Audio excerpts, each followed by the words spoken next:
We get live right now, man. It's going down. Excited for the season. You know, we coming off a playoff win. I mean, you know, we had a couple wins.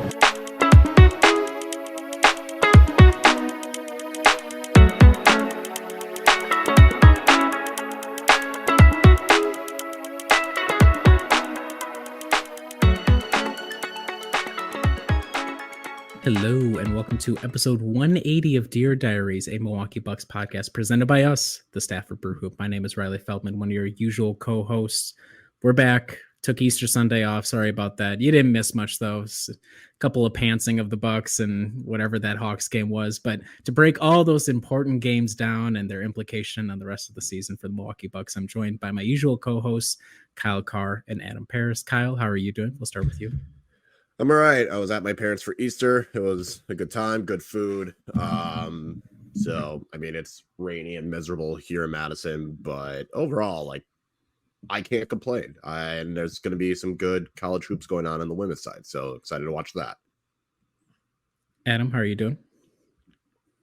I can't complain either, especially not weather-wise, especially not in Charleston. Very nice. Good. Yeah, I've tried to find a fun way to spend it. Do you think Easter, is it best to spend Easter if you're a traveling NBA athlete? Is Atlanta the best place to spend Easter, or are there better road destinations than Atlanta? Honestly, they probably have enough themes at like the strip club or at any of the clubs that maybe like it'd be a fun theme thing going on. I don't want to know what it would be, but I feel like Atlanta's not a bad option. Plus the weather's probably going to be better. That's true. Okay. Well, without any preamble, we'll just get into it right away. A 1-2 week for the Bucks. Not great, let's be honest about it. Started off with a 128-124 double overtime home loss to the, again, LeBron James less Lakers. Let's count our blessings that the odds of us facing the Lakers in the finals are as close to nil as possible. Went from there, went down to New Orleans. Okay, you know, tough performance. Get on the road. The Pelicans are a little wishy-washy. Lose that one 107-100. You have a 20-point second quarter while you give up 35 points. I should note for the Lakers game as well, the Bucks scored literally 13 points in the fourth quarter, I believe. Not their best offensive showing.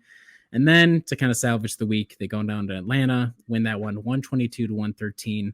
No Trae Young for the Hawks, no Damian Lillard for the Bucks due to personal reasons. Dame is now dealing with a groin strain as well, which will keep him out in the at least the game against the Wizards. But Giannis essentially demolishes the Hawks.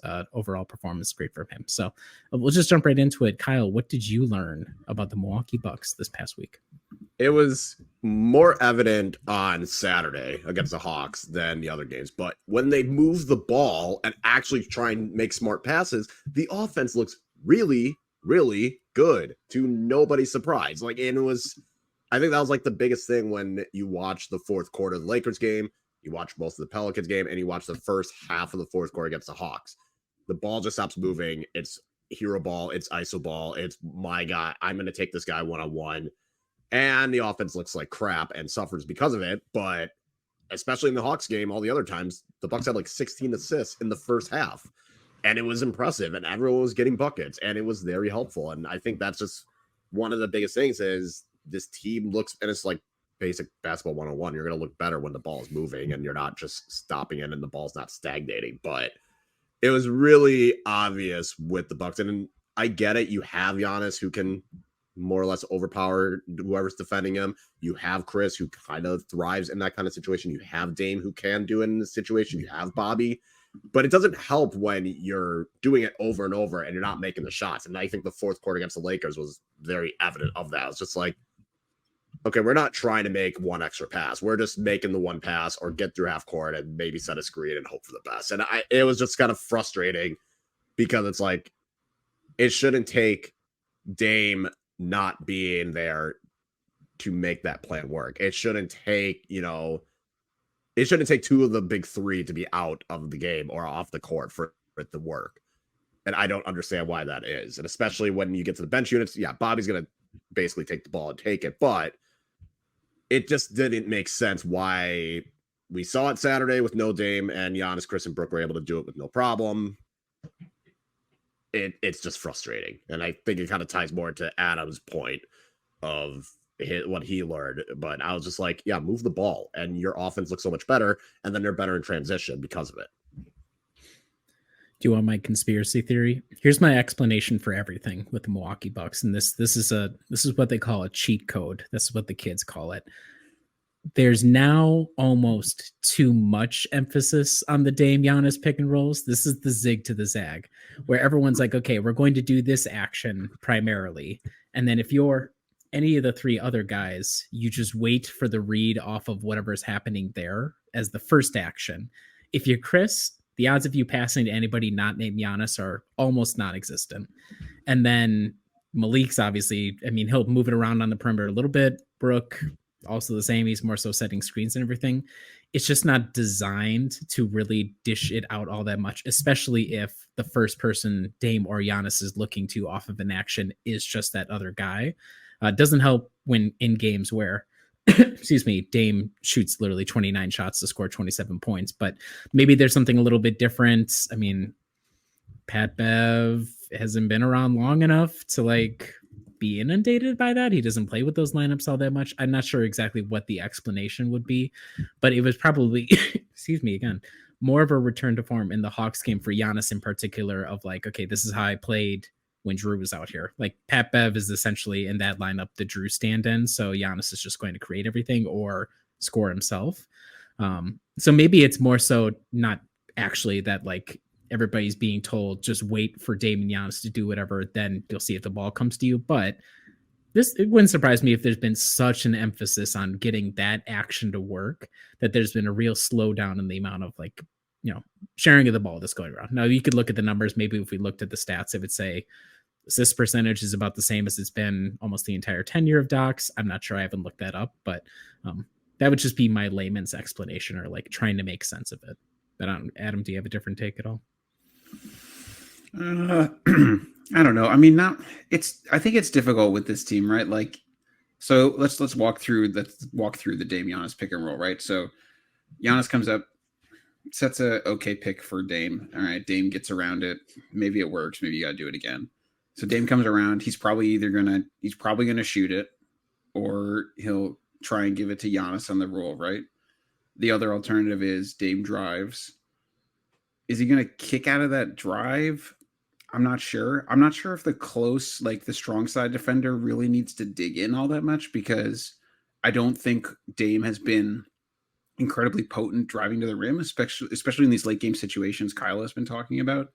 So I think, where they get stuck in not wanting to move the ball is maybe they're still so focused on getting just that 2-man game action work that, like Riley said, they're being told to just like stand around, and those two are just trying to get their reps in to get points because they know they're the most possible people that can score points. But I don't know. It's hard to see. I mean, I think the one thing that I can't remember if it was the Lakers game or not. It might have been that game, but like you saw the action of, I think it was like Chris and Dame and Giannis all on like the upper corner, strong side, like running like a weird little weave action that you can run some stuff out of. Get Giannis on the elbow, do a DHO with Chris, have like Chris set a screen for Dame, all that kind of stuff. Like that's the kind of stuff that I think they should be leveraging more of and may lead to more of the ball movement Kyle's talking about. Like I think at minimum they're going to need those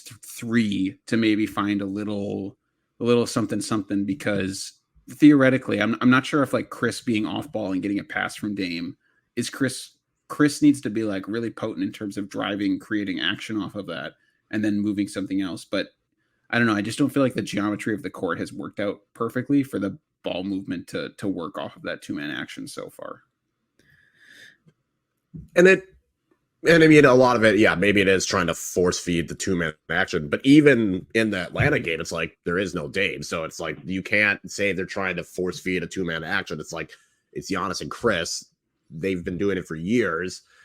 But it just felt like, I don't know, at times it just like the Bucks' bad brain, dumb brain kicks in. And they're like, we just forget how to play basketball. We forget how to do coherent things and then make dumb decisions. And I feel like that just pops up, and especially when they have a quarter where it's like, you scored 20 points.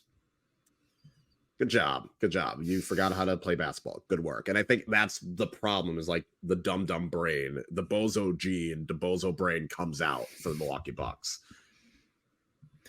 I think too, like it makes sense conceptually if you try to zoom out and say, okay, early in the season, we had the Dame Brook pick and roll a little bit more than the Dame Giannis pick and roll. And that functions a little bit more because, as Adam was pointing out, the gravity is typically going to be pointed at Giannis first and foremost. Dame is the secondary focus for a defense.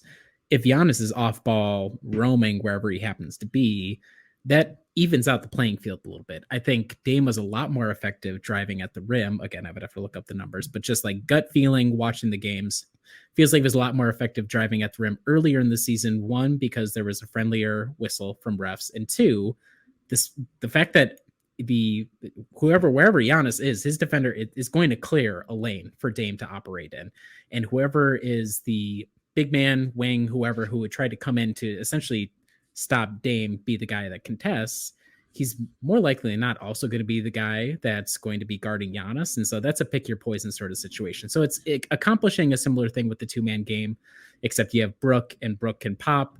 So all that makes sense. I think we're kind of getting around to it. I think it also makes sense that we're trying to really work this in just to make sure everybody's comfortable with it, because it is a really good set to have.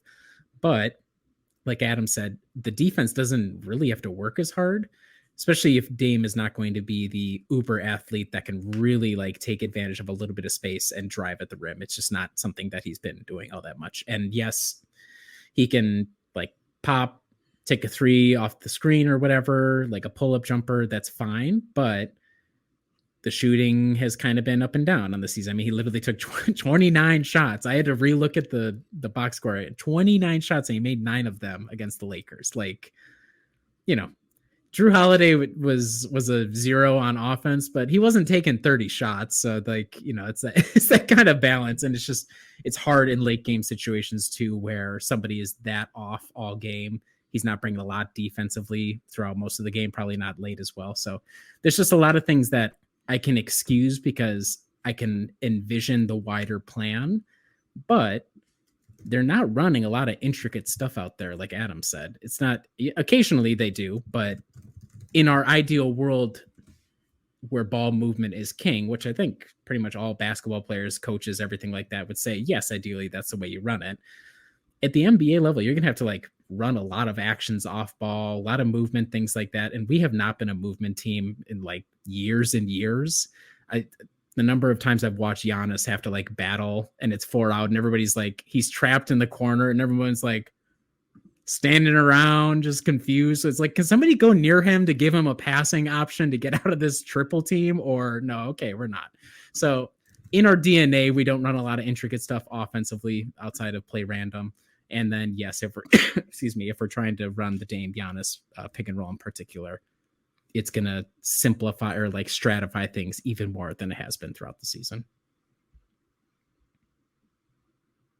But I'm not sure what the solution is there besides switching it off at some point. That's the danger with having just a few reps left and you're really trying to get this to go. But we'll kind of see how it works out. We have a couple weeks left. Adam, what you learned this week? So I'm going to start with a question for you both. I was looking at the efficiency differential. I'm cleaning the glass. So points scored per 100 possessions minus points allowed per 100 possessions for the Milwaukee Bucks. The top team, I'm looking at 2 separate segments of the season, the Adrian Griffin era and the post Adrian Griffin era.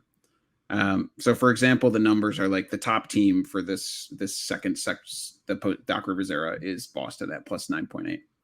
What do you think the differential is between the Griffin era and the Doc era? So like, what's the Adrian Griffin era, the Doc Rivers era efficiency differential minus the Adrian Griffin differential?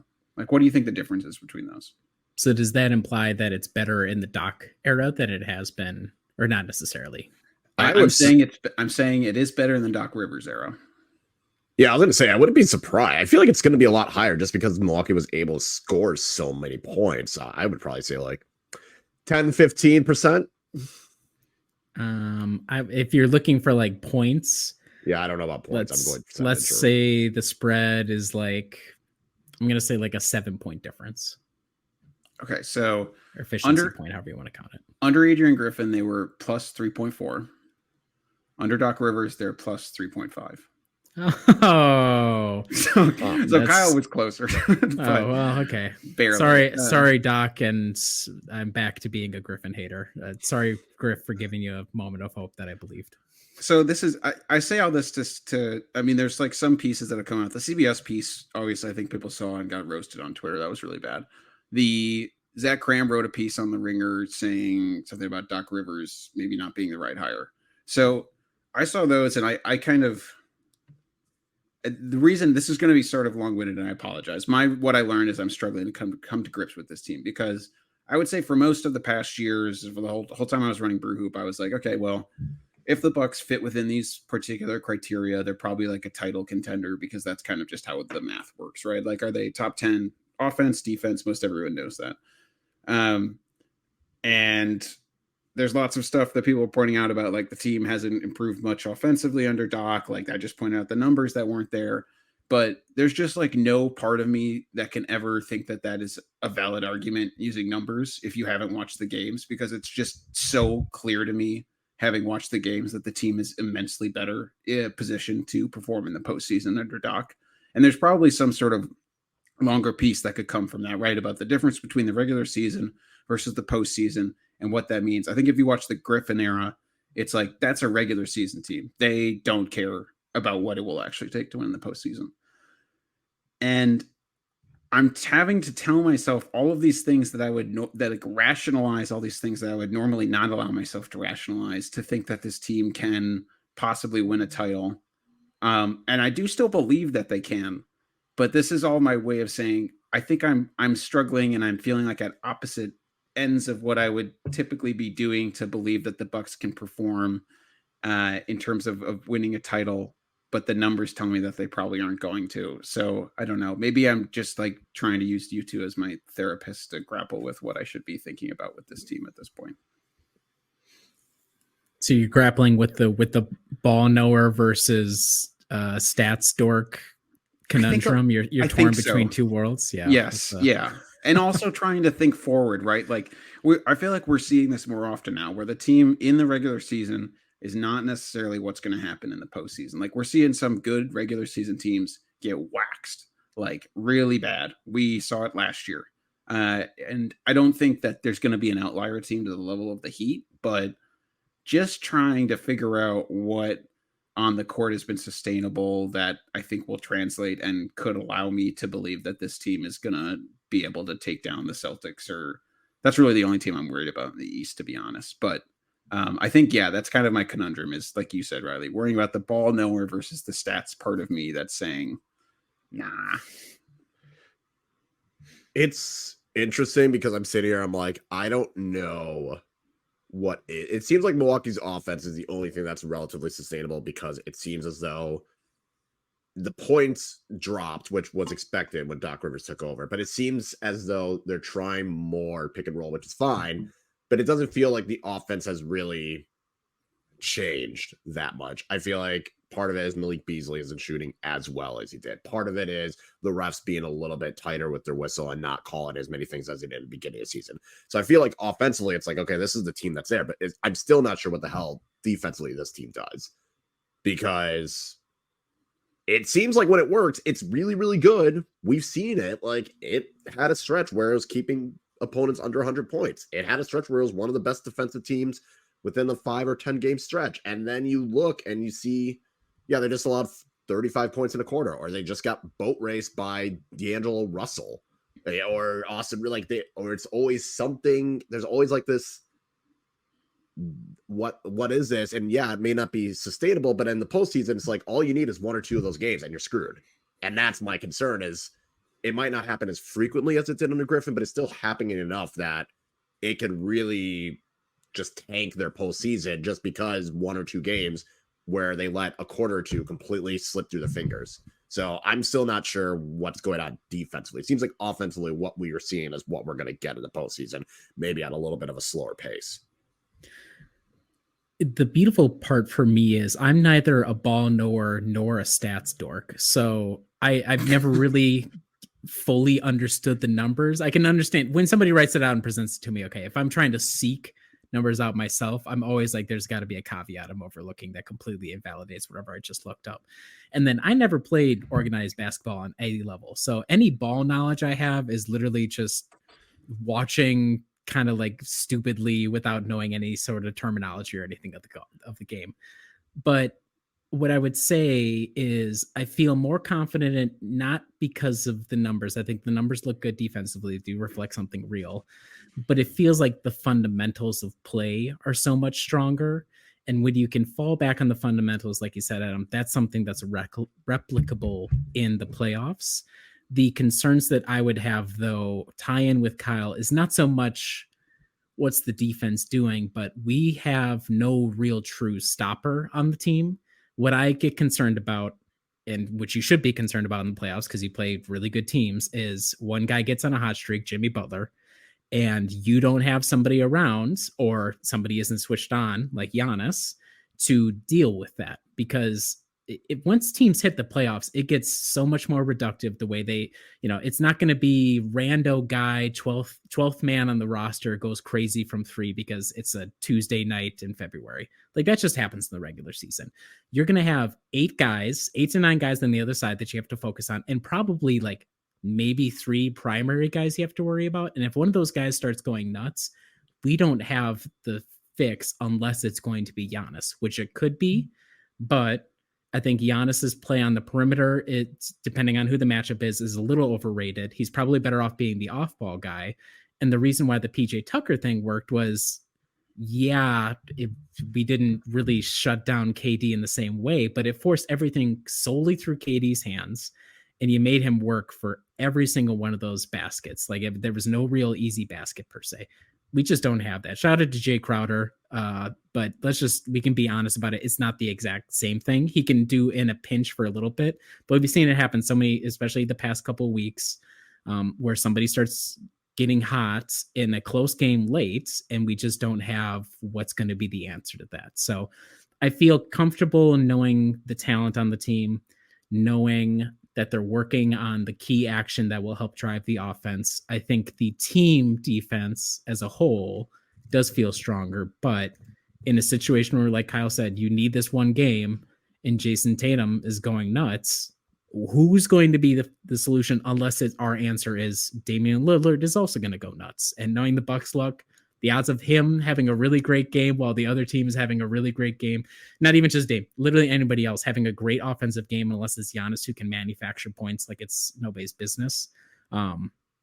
That's where I get really concerned. So I understand where you're coming from, Adam, but I think I would tend to be more confident just because we've restored the fundamentals. You're not getting torn apart in transition defense. Even in the playoffs, I remember in like December, we were like, well, in the playoffs, the game gets a lot slower. So we're probably just not going to give up as many transition baskets. Like that was my hope at that time, was like other teams would just actively stop doing that because they felt nice. They wanted to be nice to us or whatever. Whereas now it's like, okay, we're actively trying to shut that off as a way for other team to manufacture easy points.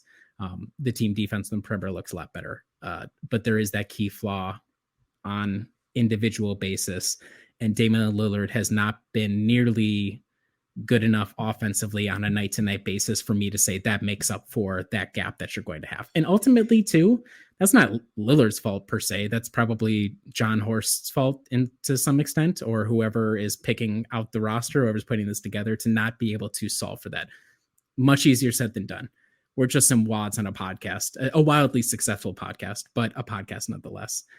And I'm not the one trying to acquire who that stopper is. Every team in the league wants that kind of guy. Easier said than done. But I do think that's the kind of ace in the hole that we got to watch out for when it comes to the postseason. Thanks. I was going to say, does that make you feel better? Okay. I mean, I still believe in the team, and I think that, it's pretty reductive, but I think it's just going to be, can Dame perform, every night? It's literally, yes. Yeah. Which is frustrating, but we're going to see that. Can Dame perform? And if not, is Chris going to give you enough? Yeah, that's truly it. And I think that the one other thing I'll say that I believe wholeheartedly in Giannis, I have 100% faith in him. But the one thing we don't have as much at our disposal is the slight minute uptick for him. I was just looking back, and so in the championship year, he was averaging 33 per game in the regular season, and then it was like 37 and a half the playoffs. This year, he's at 35. So if he goes up to like 37, 38, there's a little bit there. Again, that doesn't seem like much, but you can have a team go on a 10-2 run in 2 minutes, if he gets tired, and or Giannis could do a 10-2 run, and we had that to fall back on that year, and we don't have as much of it. So I still have a lot of faith. I think this playoffs is going to be really fun. Yeah, honestly, can't be worse than last year. So that's really all I'm hoping for. Or the bubble year. Yeah. Mm-hmm. I mean, it can't get much worse than last year or the bubble year. So we've been there. That is the saving graces, as we've discussed the past couple weeks and throughout the entire season, that Giannis has taken the next level step, where I feel like I could pencil him in for 30 and 10 in every single playoff game, no matter what the other team tries to do. So it's really down to his teammates to not let him down, which he has had in the past more of an active role in letting the team down with some of his chaotic play. I mean, at the same time, he had to kind of do all of that to get us over the line, but I don't view him on a night-to-night basis as he's going to have a handful of active moments where he's hurting the team. For the most part, he's going to just lift the team. So that's the other upside. It's just dependent on the teammates who have been inconsistent or unavailable, which is something to be worried about. My point was we're kind of getting to a lot of it here with the inconsistency and stuff. You can't really throw entire quarters away and expect to win, especially against other playoff competition, even if they're fringe playoff competition. I think, like, if I was to be really concerned about something on the offensive end, it goes back to the bench that has been anemic outside of Bobby for the most part, continues to be. It's like we have a bench full of glue guys plus Bobby, and that's maybe not the worst thing in the world, especially if you uptick the minutes across the board, but that's really hard to overcome, to have zeros coming off the bench. I mean, I'm trying to look back. I mean, I think if we look back at the stats from like previous playoff runs, for the most part, guys were zeros, but like Pat Connaughton is like good for many more buckets than he has been now. That's like one tool. Like if you can rely on Pat, like, he's probably going to take 5 threes and make 2 of them, maybe. That's something. That's better than nothing. And now it's tough for him to at times even get shots off unless it's like a really wide open off of broken play or something like that. And then, as we've discussed ad nauseum, Bobby is very reductive with the way he plays at times. Could shoot you into it, shoot you out of it. I don't like the fact that we're relying on Bobby to shoot us in or shoot us out of a game. And it'll be tough with the minutes distribution, because if Bobby is killing you offensively, how quickly do you pull him?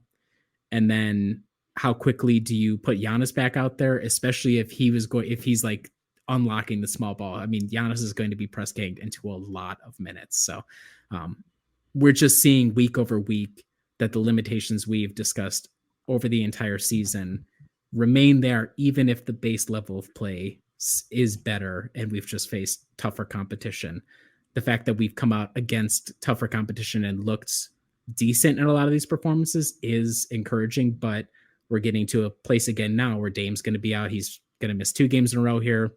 I don't mind it all that much, get guys rest, but if the master plan was we're all going to come together at the end of March, early April, and really just turn on the jets and get going, it's not happening. And so it's going to fall back to our favorite strategy, flipping the switch once the playoffs start. So, and if you have to face the Heat, the Pacers, the Sixers with Joel Embiid, depending on how he looks.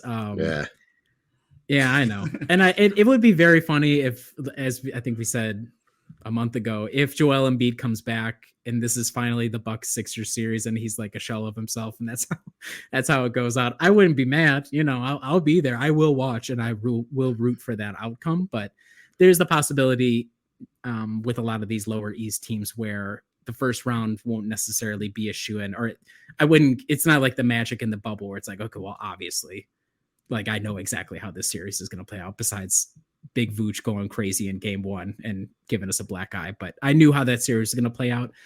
Any series from here on out for the Bucks, Mitchell said it best after the Pelicans game on the Rapid Recap. Wouldn't surprise me at all if they boat raced every single team on their way to a title, and it wouldn't surprise me at all if they have to get into a rock fight every single series to get out of it. So, nothing crazy to learn this week. Just kind of ties in with you guys. You need ball movement. Team's super inconsistent. Hard to really get a read on them. Feel relatively good, but they always give you a performance once or twice a week where you're like, okay, well, can we build a little bit on something we've been doing, or no? Okay, I guess we're not going to build on it. Yeah, it's kind of fun because you look at their advanced stats in the fourth quarter, and they have a defensive rating of 122.1 in the month of March. And that is 26.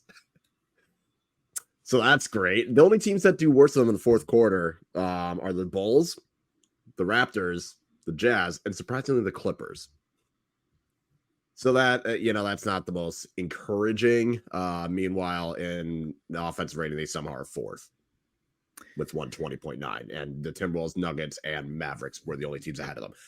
I don't understand that. It doesn't make sense because it feels like it's much, much worse, to your point, Riley. And maybe because last week was just a very bad week of, okay, if you throw a quarter, what happens? And this is what happened.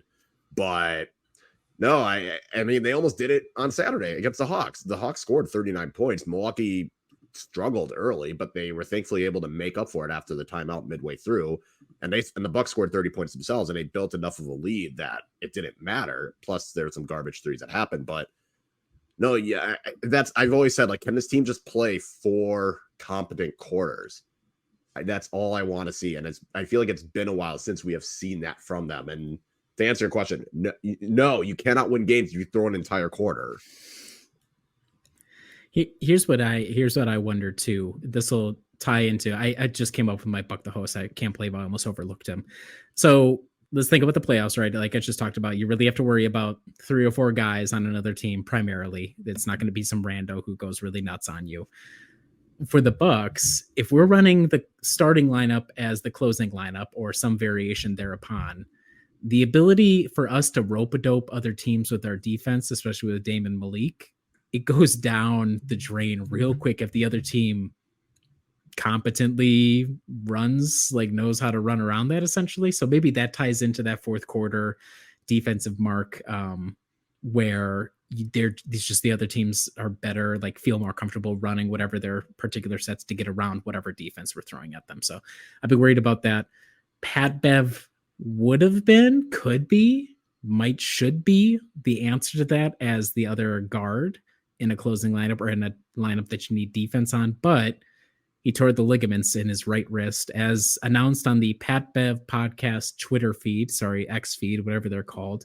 And then sort of expanded upon, but not really on the podcast. I listened to 5 minutes of the podcast. It was borderline unlistenable, completely uninteresting. Sorry, Pat Bev. I'm sure you're a really nice guy. You seem fine enough, but thoughts on, he's going to play through it. He sounds like at this point, barring something like long-term permanent damage he would sustain, sounds like he's not going to get surgery out until the off season. He had 18 points against the Hawks. Kyle, I don't know if does that make you a believer that Pat Bev down a wrist is still a viable option in this lineup? I mean, I don't think I'm going to expect a lot of repeat performances like we saw against Atlanta because he was hitting threes. That was one of the big things, and he was still driving a hoop and hitting floaters. But it is encouraging to see that he's still able to play at a high level and he's still giving pretty good effort. Defensively, it didn't seem like he dropped the level or anything like that. So it's encouraging. Like I said, I'm not expecting a repeat of the Hawks game, but maybe again having some contribution off the bench to help out Bobby. Because when you look at the bench, it's if these guys hit shots, that'd be great. But I don't like the odds. Like I don't like the odds of Pat Connaughton hitting a shot. I don't like the odds of Jay Crowder, AJ Green. I have faith in, but that would require him to get the playing time to do so. But Pat Bev is in that same boat of most of these glue guys are there to hopefully do something defensively. And then if they can hit a 3 or 2, great. And that's kind of a gamble you're going to have to take. But I think Pat Bev looked fine this week, despite that wrist injury. It didn't seem like it was slowing him down, but it is also a little concerning to think, all right, how long until it gets to be a problem? Because it feels like you can't completely expect this to not get worse. And for the for fairness's sake, in the Pelicans game, he went 0 for 4. He didn't make a single basket.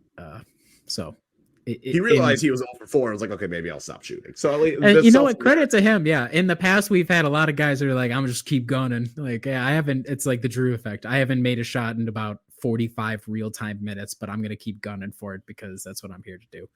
Adam, thoughts on the Pat Bev injury? Did you listen to the podcast? Did you get the news directly from Pat Bev himself? No. You two haven't listened to it ever, right? No. Okay. I tried, and I didn't even try. Yeah, I'm impressed. I'm not trying. How was it, Riley, for your trial period? Yeah, so I said in the group chat to go open up the curtains, go behind the curtains here. I said I will be addressing Pat Bev's corniness, the corniness of his podcast on the next edition of Dear Diaries. So we're doing podcast to podcast beef. It's one of the most disorganized pieces of media I've ever come across.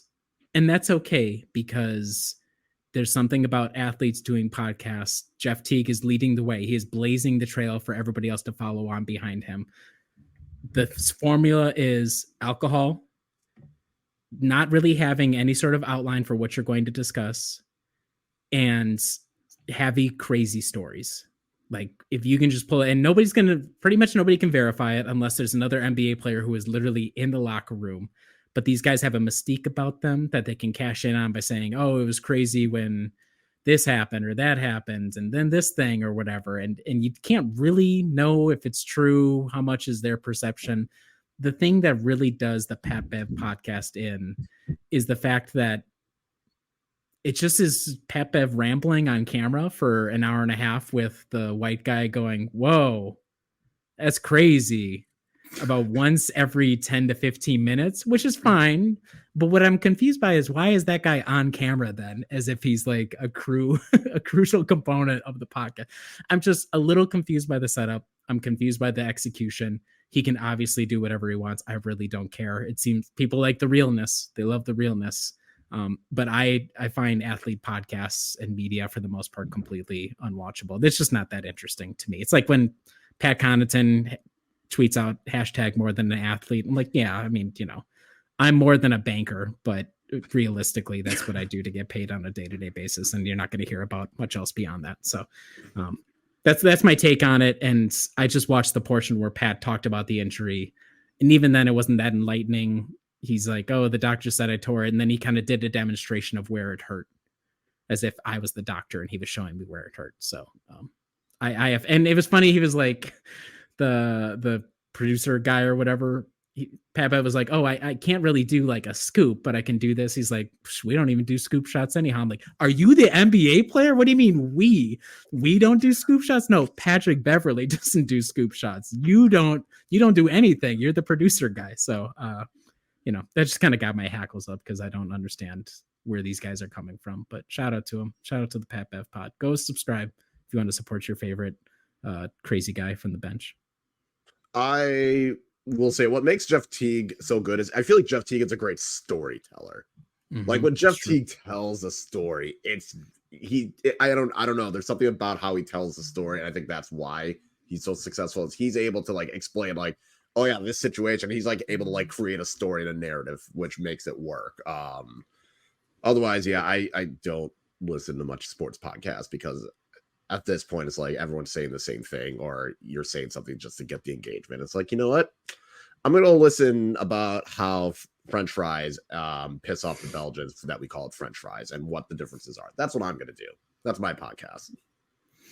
There's only two. This is our Buck the Host topic. I don't know if anybody has substantive Bucks takes, you have to wait until we're done with this discussion. There's only two good basketball podcasters that are former players. One is Jeff Teague, because he's a great storyteller, and he's so emotive when he's like falling out of his chair laughing, recalling whatever story he's telling. And the guys, his usual co-hosts, do a good job laughing at the right moments too. So it's very like, it brings you in. And the other good one is KG, because it's like so intense. To me, it's like so intense that I'm like, he lives his life fully the way that you would expect KG to live it. And sometimes with these podcasts, I'm like, well, how much of a real look into who you are am I getting here? It's like, okay, So Kevin Garnett is literally the same guy that you would expect him to be. Like I know who Kevin Garnett is through watching his podcast. I don't really the Paul Pierce being a co-host is sort of iffy, but I like when KG starts going off on stuff. So those are my two favorite sport podcasters. But that's my contribution to Buck the Host this week. So you're not big on JJ Redick? I don't. Did you guys watch the LeBron one? No. It's too much. I don't like being talked down to like the peasant I am. Generally, the way that I advise non-peasants is don't act like you're not a peasant, because don't put your head above the parapet because you're asking for trouble. So yes, ball knowledge to infinity, but it's like same thing as when comedians talk about their craft, like the craft of being comedians. Like you hear it once, I've heard it a million times. I don't care that you can run the set. Please stop talking about it. Yeah. Okay. Any other Bucks thoughts at all before we move on? Wrap it up this week. Looking like a no. Yeah, it was a weird week. I think we're ready for the playoffs. It needs to be the playoffs now. I can't. I think the double overtime loss made me just go, okay. Yeah. All right, this is dumb. The upside for the Bucks is they're still, as of recording, 2.5 games up on the Cavs, who are in the midst of a 5-game Western Conference road trip against, I think, the Jazz tonight, but the rest of the teams are playoff teams, so they're in a tough spot. We have a super easy week ahead for the Bucks, so if they can rack up a couple of wins here, they probably secure the 2nd seed and get a little bit of rest down the stretch. But that's what's pretty much at stake in the coming games, is just a little bit of seeding and then seeing how the back end of the East works out. Okay, move along to miscellaneous. Kyle, we'll hand it over to you for rapid fire this week. All right, so I'm going to start with just a simple question. Are we ever going to see Marjon Beauchamp or Andre Jackson Jr. play non-garbage time minutes? I feel like we've asked this, but I just need to ask it now. This season? Yeah. Oh, no, we're not. No. And especially those last 2 to 3 games of the season, which the whole game is garbage time because Chris Livingston's going to play 53 minutes. Those don't count for me. So no, they're completely out of the rotation, barring 4 to 5 guys ahead of them sustaining serious injuries. We are not going to see them in actual competitive minutes. All right, figured I'd go with an easy one. Next one. Today is April Fool's Day as we are recording. So in your opinion, what is the dumbest April Fool's trend or joke that you see? It could be an in-person thing, it could be an internet thing. I got one. So my wife, God bless her, she goes on LinkedIn occasionally, and everybody knows that LinkedIn is easily the worst of the social media platforms. And to call it social media is a bit of a stretch, but it's not good.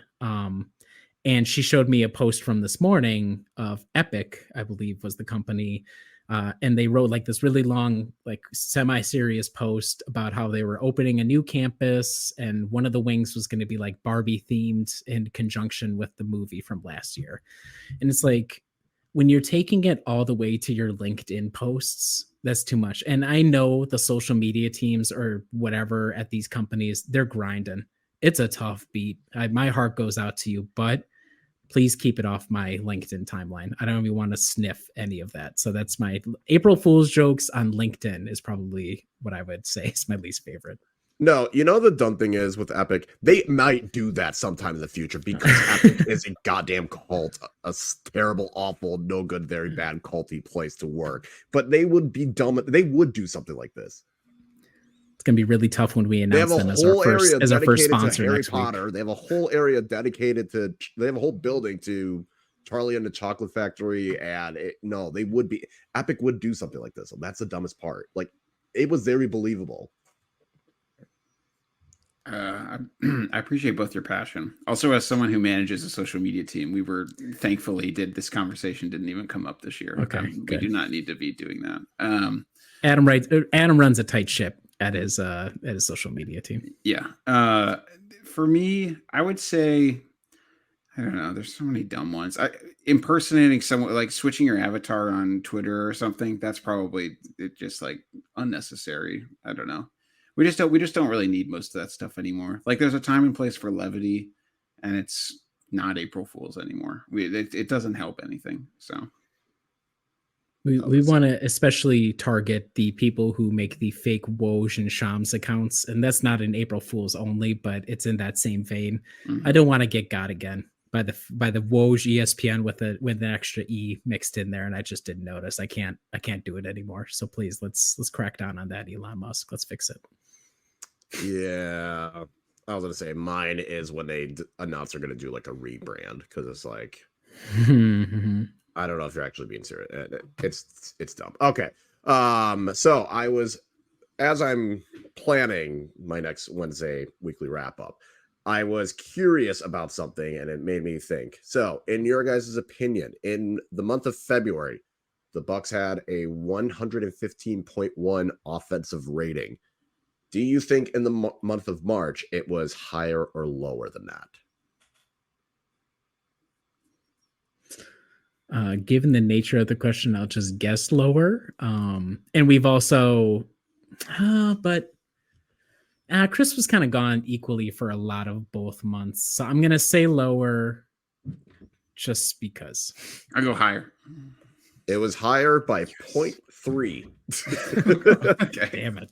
That was the difference. A resounding victory for Adam. Yeah, I was going to say, no, 115.1 in February, 115.4 in March. So barely got better. Defense got much worse. So that was a fun one.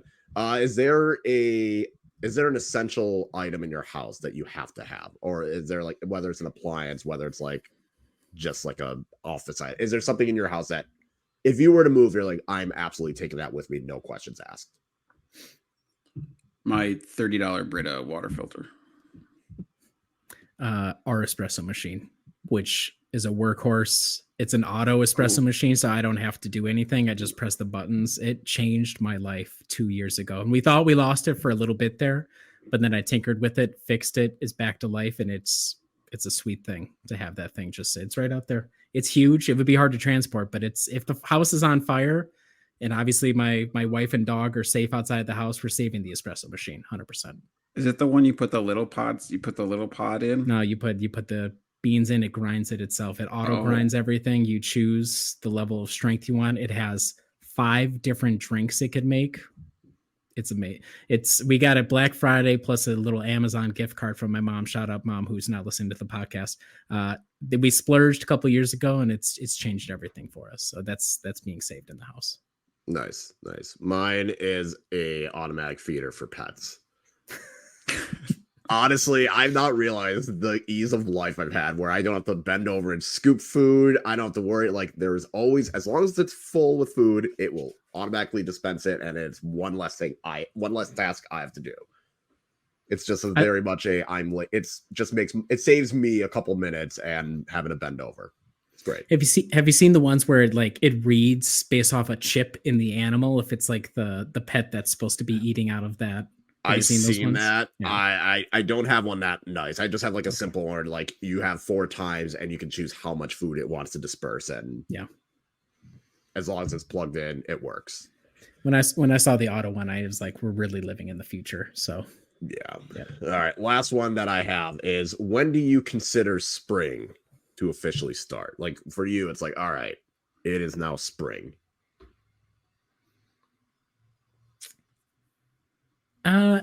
For me, it would be the first time I can go to a spring volleyball sand league and not have to wear socks or shoes while playing.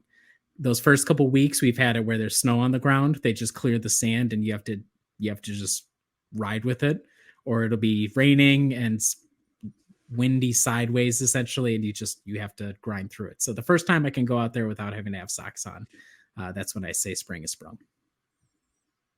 My conception of spring has changed since moving to the south. So I would say like 3 or 4 sustained days where it gets into the mid 70s. I would say spring is there. That's kind of what I'm experiencing. Also, this is my first spring in the south, I guess, too. So I think that's where I'm at right now. Mine is when the first like warm stretch after the previous snowstorm comes through, because there's always one last snowstorm that's going to hit us. And I know it, where you're just like, shoot, all right, we got another like 4 to 6 inches of snow. That stretch after, where it gets warm and all that snow starts to melt, that's when I start thinking, all right, we're done. We are done. I hate that. I mean, there's obviously fall spring. So once you get past fall spring, that's truly the worst. It is the last false dawn before the real dawn. And that snow is thick and heavy too. That last one, it does not give up the ghost easy. It wants one last banger. So shout out to the last snow. Well, shout out to the last snowfall of the year, who I know is listening to the podcast. Yeah, please go easy on us this year. That's all I ask. Okay, is that what you got for rapid fire? Yep. All right. Actually, so I thought, this is stupid of me, Kyle. I wrote that I didn't have anything for fountain pens with friends, but then I looked to my left and I realized, I do have something to review. Go for it. I bought a new journal. It's a Fabriano, Asperia, I think is how you would say it, journal. It's Italian. And the craziest thing about this is you can find it at Barnes & Noble. You can find it at Paper Source, which is where I got this, for just $18, which is like $10 cheaper than the base Leuchtturm, which is the base journal that I usually get. Its whole thing is fountain pen friendly paper, kind of creamy as usual, wider ruling on the journal or on the paper than is typical for most journals I've had. And the paper, as far as I can tell, is like all recycled, or at least mostly recycled paper that they go through and they retreat, they repulp and retreat it.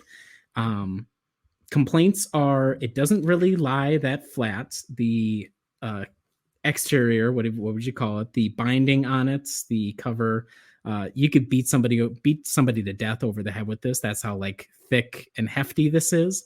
Or if I like really gave it what for, I could probably just break it in half. So it's a really rigid frame for it, but for super cheap. Not a ton of pages, so you can get through it pretty quickly. And I have tested with a thicker fountain pen on it, and it's worked out pretty well. Pretty good. So if you're somebody who's looking around for journals, I know Moleskine is popular. It's at Target. It's popular for a reason if you don't use fountain pens, because it can take gel, ballpoint, rollerball, all that, no problem.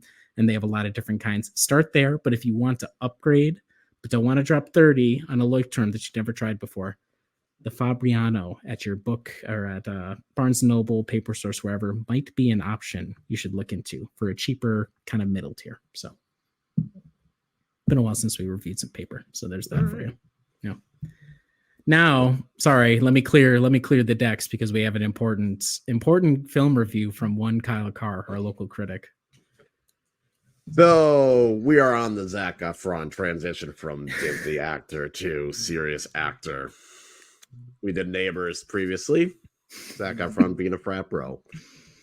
We go to Dirty Grandpa. Zac Efron tries to be a responsible post-grad person, but can't seem to shake the partying aspect. Dirty Grandpa is just an absurd movie. I will say that right now. It has Robert De Niro, it has Zac Efron, it has Aubrey Plaza, who is fantastic and great. She was the star of it. Basically, it's just Robert De Niro making every crude dick joke you can think of, and it's a lot. I'm not gonna lie. It's absurd. It's one of those where if you're not into the jock humor, you are going to hate this movie, because it's just a lot. There are the stretches where like, okay, even for me, this is just too much. Like I can do jock humor. This is too much jock humor, and it's just right off the bat, like it's like the whole movie's just that over. And like there's like one serious moment, and then the whole movie's just that over and over. So I mean, there are good laughs, but it could be too much. So give it a 4 out of 10. Like Neighbors, at least there was some balance, and like it was distributed among like the jokes, but between Plaza and Robert De Niro, it's like it was just a lot. I'm just like, okay. Kyle's getting like beat down. I'm on the Dirty Grandpa Wikipedia page. This is what I do in the background of each of these podcasts when Kyle starts reviewing a film as I pull it up. So it's described as and here, listen to all the adjectives to describe its genre: buddy sports romantic sex comedy film. That's 1, 2, 3, 4. That's 5 adjectives to describe the genre that existed. So the film was theatrically released on January 22nd, 2016. It grossed 105 million worldwide on a budget of like 11 million. Received negative reviews by critics, several of whom called it, quote, the worst film they had ever seen. Now, if that isn't definitive, I don't know what is. That is accurate too. There we go. I just love like when it's a real bomb, like a Werther's original toffee dropped down a sewer drain. When people really go in, I mean, they can come up with any sort of descriptive possible to criticize something. So I will never ever watch this in my life. I've seen like a clip, and I was confused. I was like, when were Robert De Niro and Aubrey Plaza in the same movie? And I'm just realizing now that it was Dirty Grandpa. I was like, okay, I don't need to see that ever again. We're good. Aubrey Plaza is funny, but yeah, otherwise I was like, otherwise it's just too much. Kyle, would you rather watch that again or like Sonic 2? I'll watch Sonic 2 in a heartbeat. 100%. Sonic has so much depth compared to Robert De Niro's. No hesitation. I will watch Sonic 2. That's how you know it's rough. Okay. Yeah. Even after all these times I watch it, I will go back and watch that again. That should be the way that we start rating them. Like for all the parents in the audience, like, okay, would you rather watch this movie or would you go watch the film that your kid has watched 7,000 times in the past week? Kyle, you have to do your rating and then how many times you'd be willing to watch Sonic 2 in a row before you will watch before you pick Dirty Grandpa again. The things you do when you are interested in someone. I'm gonna look up. This is really bad podcasting, but I just wanted to pull up Zac Efron's filmography to see what Kyle's gonna be watching next here. Mike and Dave Need Wedding Dates is going to be the next in the Kyle grand viewing going on here. Or Neighbors 2. Neighbors 2 came out in the same year as Dirty Grandpa, so maybe you just go back to the Neighbors series and go from there. Maybe that's the way to do it. Okay. It gets better though. You'll get to The Greatest Showman, and then you kind of. I've seen that. That's good. Yeah, I've seen that. There's an Australian survival thriller that he was in. He turns the corner. And then we get to Iron Claw, and I'm just gonna be very depressed. Yeah. You're just in the deep forest right now. Well, thanks for taking that one on the chin for us, Kyle. We appreciate that. No problem. We're gonna wrap it up here with weekly predictions. 4 games this week, 3 against completely horrible opponents, which doesn't guarantee anything for the Bucks. 1 against another Eastern playoff contender. They start tonight, if you're listening to this on Tuesday, at Washington to face the Wizards, who I believe are like 14-57 or something. Not good. Then they come back home for a 3-game homestand, starting with the Grizzlies on Wednesday. The Grizzlies who beat the break off of us before the All-Star break. Then versus Toronto on Friday. And then finally they close the week versus the New York Knicks on Sunday. That is not a matinee game. That is a evening game. But that's not going to impact the podcast, as I'll explain a little bit. But we'll start with you, Adam. What's your prediction for the week? I'm going to go 4-0. I feel good about the team. I mean, these teams suck, right? Like they're going to want revenge over the Grizzlies. The Wizards, I don't know if it's still true, but they had fewer wins at their home stadium than the NC State Wolfpack, who won the ACC tournament playing in their stadium, which was one of my favorite stats as well. Toronto, I don't know what's going on with them. They're probably going to make it an annoying game, but we'll still win. And then I think they'll beat the Knicks. I think they want to beat the Knicks. And I don't know. I feel good about the team. I feel like Giannis wants to win a bunch of games. He's sick of it.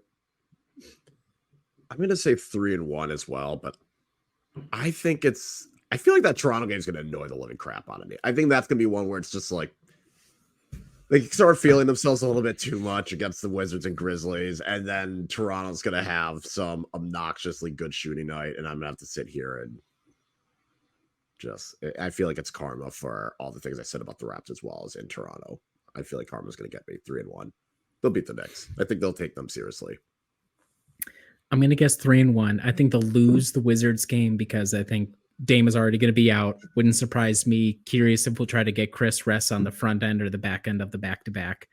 But I think they'll look for revenge against the Grizzlies. I would hit the whatever gambling lines you want against the Raptors. Take a real hard look at that, especially if Jonte Porter beats the charges. Keep an eye on his prop bets. To see what happens there. That's an interesting game. I think we'll get the win. And then yes, the Knicks. Very funny. If you want to laugh, if you want to see what real men's basketball is about, the way that it was meant to be played, go look at the minutes distributions that Tibbs is tossing around at guys. Josh Hart is like averaging 43 to 45 minutes played a game. And he's I think I saw a stat. There's only like 13 players who have had more rebounds this season than Josh Hart.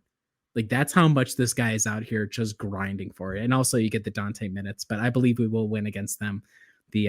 Obviously the gas is going to blow on the Knicks eventually. You can't run 45-minute night as every single night and not pay for it eventually, as Tibbs knows well. So, okay. Rack up a couple wins though, and the Bucks will be in good position that final week of the season should hopefully be superfluous for them. We're going to wrap it up there. Before we go though, special announcement next week's podcast, folks. It's awards season, because we're hoping the season will be pretty much over prior to a playoff preview for whoever the first round matchup is. We're having our first annual Dear Diary award ceremony. We're calling it the Golden Hoofs. We're going to be giving out award categories, not your typical ones, not MVP, not sixth man of the year, nothing like that. They're going to be as stupid as you would expect for them to be to come from Dear Diaries. We're going to get votes from the entire Brew Hoop staff coming in, and then Adam, Kyle, and I will get together, talk about our picks, and of course, reveal the winners of the first annual Golden Hoof Awards. We're looking forward to that. We're looking forward to having you join us for that. Thank you for listening tonight. You can catch us at brewhoop.com, Monday morning media roundup, Wednesday weekly wrap up. Got questions and antlers. We got the tracker. We got game coverage. We got the wider kind of looking at the rest of the conference as the season wraps down here. And then of course, playoff preview season, everything over there at brewhoop.com. Thank you for listening, and we'll catch you again next week.